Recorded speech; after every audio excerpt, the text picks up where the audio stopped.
Hey there, what if I told you that you can eliminate nagging pains, lose weight, and possibly even get rid of symptoms that are associated with diabetes and heart disease with just one thing for 10 minutes each day? Sound too good to be true?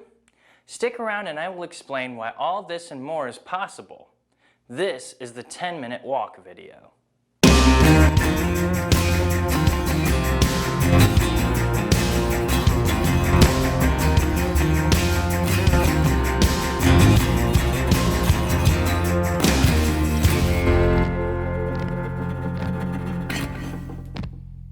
What's up, T-Boders? This is Ty from Tbodfitness.com, the best personal training and fitness website that gets you the right fitness information to achieve your goals in the most healthy way and in the shortest amount of time.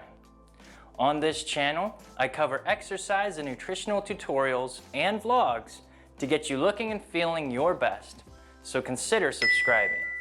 Here is something to think about. I am going to give you a number, and that number is 1,440. Now, what is the significance of the number, you ask? That is the number of minutes in each day. Go ahead, do the math, I'll wait. Now, next question. How many of you hearing this right now can say you are happy with your weight, the way you look, or can say that you are quote unquote healthy? Now, remember the first number, 1440? I'm going to give you a second number, and that number is 10. 10 is quite insignificant compared to 1440. So what is the significance of the 10? 10 minutes of brisk walking is all you need each day to start on the path to better weight, better aesthetics, and better health.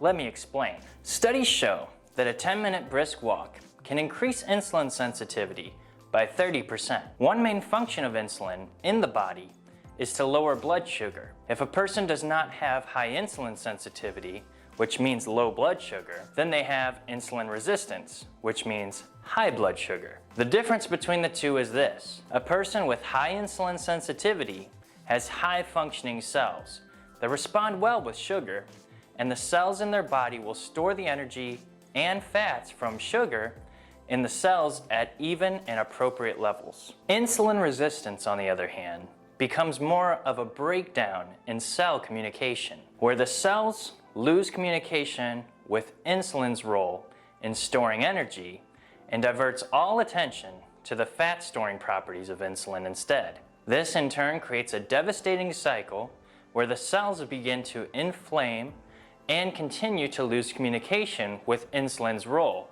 in storing energy, and spirals out of control with fat storage instead. So as you have just learned, with higher insulin sensitivity created from a 10-minute brisk walk, you will be actively fighting some of the main causes of type 2 diabetes, which is a prolonged elevation in blood sugar. Speaking of type 2 diabetes, a common medication prescribed for patients who have type 2 diabetes is metformin. Studies show that walking is twice as effective for controlling blood sugars as the medication metformin. In the study, participants were tested over a 24-month period. One group did 3 days of exercise, the second group took only metformin, and the third combined the two. After the 24 months, participants in Group 1 and Group 3 showed significant increase in controlling blood sugar levels, as opposed to those who simply just took the medication metformin. What I find is that 1 to 3 10-minute walks per day are much easier to do than blocking out an hour or more in my calendar to drive to the gym, work out, and then drive home each day. If you're anything like me, long walks on the treadmill in the gym get kinda boring. The nice thing about walking is that you can literally do it anywhere. If you travel or are at work, you can walk up and down the parking lot or inside hallways or markets if the weather is bad.